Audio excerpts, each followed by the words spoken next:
విజయ డైరీని వైఎస్ఆర్ కాంగ్రెస్ పార్టీ అధినేత వైఎస్ జగన్మోహన్ రెడ్డి నిండా ముంచేశాడని, సర్వనాశనం చేశాడు అనేటువంటి ఆరోపణలు ఆయన మీద వస్తూ ఉన్నాయి. దీని మీద మనం పూర్తి స్థాయిలో విశ్లేషణ చేసుకుందాం. ప్రస్తుతం మనతో పాటున్నారు ప్రముఖ రాజకీయ విశ్లేషకులు, ప్రముఖ సీనియర్ జర్నలిస్ట్ డివిఎస్ గారు. వారితో మాట్లాడదాం.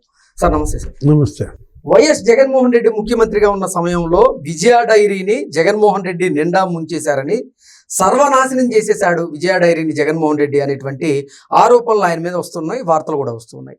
వీటి మీద మీ విశ్లేషణ ఏంటి సార్? అంటే తెలంగాణలో ఇప్పుడు జగన్మోహన్ రెడ్డిపై కేసు పెట్టారా? ఓకే. ఇప్పుడు ఈ విజయ డైరీ మీరు అన్నది, ఎందుకంటే ఇవాళ ఇక్కడ కూడా కల్తీ నెయ్యి అది కూడా పట్టుకున్నారు. దగ్గర మరి ఒక 300 కిలోలు 400 కిలోలు. అతను ఎవరు? గుత్తా సుఖేందర్ రెడ్డి కొడుకు అనుకుంటారు. విజయ డైరీ చైర్మన్గా గుత్తా అమిత్ రెడ్డి నిన్న మాట్లాడుతూ ఈ కల్తీ నెయ్యి గురించి బయట పెట్టాడు. అంటే ఆంధ్రప్రదేశ్ ఇప్పుడు విజయ డైరీ వాళ్ళ రాష్ట్ర విభజన జరిగిన తర్వాత ఏపీ విజయ డైరీ, కానీ వాళ్ళు ఏం చేశారు, అదేదో ప్రైవేట్ వాళ్ళకి ఇచ్చారు. అదేదో మేఘనానో ఏదో టేకప్ చేసినట్టు. ఓకే. తెలంగాణ విజయ డైరీ వాళ్ళ ప్రభుత్వం తరఫున ఇక్కడ బ్రహ్మాండంగా మంచి నాణ్యమైనటువంటి పాల ఉత్పత్తులను మనం చూసాం. అట్లాంటిది జగన్మోహన్ రెడ్డి ఇక్కడ తెలంగాణలో మరి విజయ బ్రాండు బద్నాం చేస్తూ, అదే ఏది ఆ మేఘనా వాళ్ళు ఏపీ విజయ అనే పేరుతో ఇక్కడ చేస్తున్నటువంటి ఆ కొనుగోళ్ళు, ఆ అమ్మకాలని వాళ్ళు అతను బయట పెట్టిన పరిస్థితి. దీనిపైన సీరియస్ అయింది తెలంగాణ ప్రభుత్వం కూడా. అంటే అసలు జగన్మోహన్ రెడ్డి కల్తీనే నమ్ముకున్నాడా? అసలు ఎన్ని రాష్ట్రాల్లో ఈ కల్తీ నెయ్యిని ఇలా అమ్ముతున్నారు మనం చూసాం. అటు బోలే బాబా డైరీ, లేకపోతే ఏఆర్ డైరీ తమిళనాడులో, వైష్ణవి డైరీ, పెన్గంగా డైరీ, అంటే అటు ఉత్తరాఖండ్, ఉత్తరప్రదేశ్, అంటే మొత్తం ఈ భ్రష్టత్వం ఇవాళ తెలంగాణకు కూడా పాకిన పరిస్థితి. అంటే ఇక్కడ కూడా మరి టెంపుల్స్లో ఈ నెయ్యితోనే ప్రసాదాలు చేస్తున్నారా? ఇప్పుడు తెలంగాణ, ఇప్పుడు యాదగిరి గుట్ట, ఇక్కడ అనేక దేవాలయాలు ఉన్నాయి ఇక్కడ కూడా. అంటే మనం చూసాం షిరిడి సాయి టెంపుల్లో కూడా ఈ నెయ్యితోనే ప్రసాదాలు చేశారన్న. ఓకే. మహారాష్ట్ర, అంటే ఇప్పుడు ఆంధ్రప్రదేశ్లో అన్ని దేవాలయాల్లోనూ ఇదే నెయ్యి వాడారు జగన్మోహన్ రెడ్డి హయాంలో. ఏది ఒక్క సింహాచలం తప్ప, అటు అన్నవరంలో లేకపోతే దుర్గమ్మ గుళ్ళో. అంటే ఇప్పుడు ఒకటి, జగన్మోహన్ రెడ్డి ఈ డైరీల మీద పగబట్టాడా? ఓకే. ఏది అసలు ఇదేంటిది అసలు? ఇది బోగస్ డిస్టిలరీ లాగానే బోగస్ డైరీ. డిస్టిలరీలు అసలు లేవు. ఉన్న డిస్టిలరీలని కబ్జా చేసి నాసిరకం మద్యం, అది మద్యం రూపంలో రసాయనాలతో తయారు చేసి ప్రజలతో తాగబోచ్చారు. అదే ఏది ఇప్పుడు ఆ డిస్టిలరీస్ మనం చూసాం, లీలా డిస్టిలరీస్, లేకపోతే అదాన్ డిస్టిలరీస్, లేకపోతే ఇంకా ఏంటి యూవి డిస్టిలరీస్. యూవి అంటే ఆ ఉపేందర్ విజేందర్. ఓకే. అంటే ఈ 3 డిస్టిలరీలు అసలు నీకు భూమి మీద లేవు. పేపర్ మీద ఒక్కో దానికి 1152 కోట్లు ఇచ్చాడు, ఒకదానికి 500 కోట్లు ఇచ్చాడు మద్యం ఆర్డర్ ఫర్ సేల్. ఉన్న డిస్టిలరీల్లో వాళ్ళు ఏదో తయారు చేసి బాటిల్స్లో నింపి దాన్ని ఇలా మా డిస్టిలరీ పేరు మీద ఇచ్చినట్టుగా చేశారు. అంటే బోగస్ డిస్టిలరీస్, ఇప్పుడు ఈ బోగస్ డైరీస్. ఏది బోలే బాబా డైరీ కావచ్చు, లేకపోతే ఏఆర్ డైరీ కావచ్చు, వైష్ణవి డైరీ, అసలు డైరీలు లేవు అక్కడ. ఊరికే ఒక క్యాంపస్, దానికి ఒక బోర్డు ఇది తయారు చేస్తుంది. ఏది ఆ విపుల్ జైన్, లేకపోతే ఆ పొమ్మిల్ జైన్, అతను ఎవరో ఉన్నాడు సుగంధ్ కెమికల్స్, అశ్విని ఎవరు అతను ఉన్నాడు సుగంధ్. అంటే వీళ్ళందరూ కూడా అదే నిన్న ధూళిపాల నరేంద్ర కూడా ప్రెస్ మీట్ పెట్టాడు. అసలు సైంటిస్టులే విస్తుపోతున్నారు, శాస్త్రవేత్తలు ఇవాళ ఏంటి ఇలా ఒక 58 లక్షల కిలోలు పామాయిల్, పామోలిన్, పామ్ కెర్న్ ఆయిల్, దాంట్లో ఒక 8.70 లక్షల కిలోలు కెమికల్స్, గ్లిజరైడ్స్, డ్రై గ్లిజరైడ్స్, లేకపోతే ఆ మోనోగ్లిజరైడ్స్, లబ్సా ఎంత 8,900 కిలోలు, లేకపోతే ఎసిడిక్ యాసిడ్, ఈస్టర్, ఇవన్నీ కలిపి అంటే ఏంటి, నెయ్యిలాగా కనపడటం కోసం, పసుపు రంగు రావటం కోసం బీటా కెరోటిన్ కలిపారని, అదేదో కొద్దిగా జిగురుగా ఉండటం కోసం ఈ ఈస్టర్ ఇవి కలిపారని వాసన రావటం కోసం అరోమా.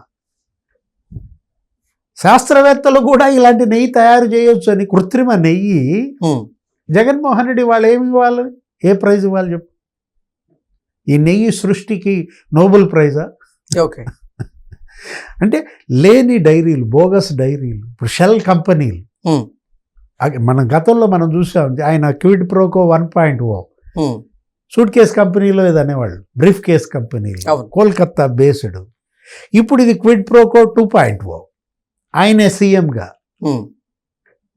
ఏది ఇవాళ అప్పుడు అవేమో బోగస్ షేర్లు అమ్మాడు, అసలు పెట్టని కంపెనీ.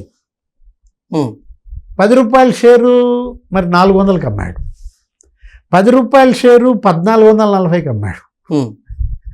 సుప్రీంకోర్టు జడ్జి ఆశ్చర్యపోయాడు, ఆయన పేరు ఏదో ఉంది, ఇంతికాబ్. అసలు కంపెనీ పెట్టలేదు, ఎవడాడు కొన్నది? 10 రూపాయల షేర్ 1440కి ఎలా కొన్నారు, 400కి ఎలా కొన్నారు? ఇప్పుడు అమ్మేవాడు అమ్ముతాడు, కొనేవాడికి అసలు అక్కడ ప్లాంట్ ఉందా, అక్కడ ప్రొడక్షన్ జరుగుతుందా అని చూసుకుని కదా మీరు. అసలు అక్కడ కంపెనీ ఉందా లేదా ఆ పేరుతో. ఆయన ఆశ్చర్యపోయారు, సుప్రీంకోర్టు సీజే, అప్పుడు సిబిఐ డైరెక్టర్ ఆశ్చర్యపోయాడు ఇలాంటి కేసు చూసి. ఏది ఇప్పుడు జగతి పబ్లికేషన్స్ లేకపోతే ఇందిరా టెలివిజన్లోకి వచ్చి పడ్డాయి డబ్బు అంతా కూడా, క్విడ్ ప్రోకో. ఆయనే పెట్టాడు 950 కోట్లు, ఎవరు? నిమ్మగడ్డ ప్రసాద్. లేకపోతే గాలి జనార్దన్ రెడ్డి పెట్టాడు 145 కోట్లు. ఆ ఇండియా సిమెంట్స్ ఆయన, వీళ్ళందరూ పెట్టారు, శ్రీనివాసన్. అంటే వాళ్ళకేమో భూములు ఇచ్చారు, సిమెంట్ గనులు ఇచ్చారు, సున్నపురాయి గనులు. ప్రతిగా జగన్మోహన్ రెడ్డి కంపెనీల్లో వాళ్ళు పెట్టుబడులు పెట్టారు. ఓకే. అంటే రూపాయి పెట్టుబడి లేకుండా 1,00,000 కోట్ల విద్యుత్ ప్లాంట్ల సామ్రాజ్యం నువ్వు స్థాపించగలవా? అవకాశం లేదు. ఏది సండూర్ పవర్, లేకపోతే హిముర్జా, లేకపోతే తీస్తా పవర్ ప్లాంట్, సరస్వతి పవర్. చూసావా అసలు ఏంటి? అసలు విద్యుత్ సామ్రాజ్యం అన్నమాట. 1 రూపాయి పెట్టుబడి అయింది లేదు. 1 రూపాయి పెట్టుబడి లేకుండా మీడియా సామ్రాజ్యం. ఇదే జగతి పబ్లికేషన్స్, ఇందిరా టెలివిజన్, అదే సాక్షి పేపర్, సాక్షి ఛానల్. అంటే ఇప్పుడు అదే 10 రూపాయల షేర్లు 1440కి అమ్మారంటే అసలు పెట్టని కంపెనీ 3,000 కోట్లు డెలాయిట్ ఇచ్చింది రిపోర్ట్. ఎవరిచ్చారు, ఎక్కడి నుంచి వచ్చింది, ఎవరు ఇప్పించారు? విజయసాయిరెడ్డిని అడగాలి. ఓకే. అంటే ఇప్పుడు సాయిరెడ్డి లేకపోయినా జగన్మోహన్ రెడ్డి ఈ డొల్ల కంపెనీలు, డొల్ల డిస్టిలరీలు, డొల్ల డైరీల సృష్టి మనం అంటోంది అదే. భూమన కరుణాకర్ రెడ్డి, సుబ్బారెడ్డి ఏమంటారు, ఆయన సూపర్ స్వామి, ఈయన అసలు భగవద్గీత రచయిత. ఎవరు? భూమన కరుణాకర్ రెడ్డి. మీరే చెప్పారు భగవద్గీతలో కూడా స్కామా, 50 కోట్లను కూడా ఏదో అన్నట్టున్నారు. అరే తలనీలాలు అమ్ముకున్న కేసు, స్మగ్లింగ్, శాలువాలు అమ్ముకున్న కేసు, 100 రూపాయల శాలువా 1400కి. అదే నేను అంటోంది. ఇప్పుడు నెయ్యి, నీకు తెలిసిన నెయ్యి ఆవు నుంచి, పాల నుంచి లేదు, అసలు మామూలుగా తయారు చేస్తారు డైరీలో. జగన్మోహన్ రెడ్డి ఏమన్నాడు మొన్న ఆ మధ్య ప్రెస్ మీట్లో, ఆవు ఆవు ఆవు ఏంటి అండర్ ఫీడింగ్. అండర్ ఫీడింగ్లో ఉన్నప్పుడు ఆవు నుంచి వచ్చేది మరి నెయ్యి ఇలాగే ఉంటుందని చెప్పాడు. ఎలా? కెమికల్సా, పామోలిన్నా, లప్సానా, ఈస్టరా? అంటే పామోలిన్ లేకపోతే పామ్ కెర్నాయిల్ లేకపోతే లప్సా, దెన్ ఆవు ఈ నెయ్యి ఇచ్చిందా? ఓకే. అంటే target Sangam dairy, target Heritage dairy, target Indapur dairy, లేకపోతే టార్గెట్ విజయ డైరీ. పగబట్టాడు అంటున్నాను అన్నమాట. అంటే ఏదన్నా మంచిగా నాణ్యమైన నెయ్యి, నాణ్యమైన పాల ఉత్పత్తులతో ఒక డైరీ ఉంటే ఆ డైరీ మీద జగన్ కన్ను, దాన్ని నాశనం చేయటం. అంతా బోలే బాబా డైరీయే వాడాలి నెయ్యి, లేకపోతే వైష్ణవి నెయ్యి కూడా ఇస్తాం. కావాలా? లేదు ఏఆర్ నెయ్యి ఇవ్వమంటావా? Okay sir, thank you.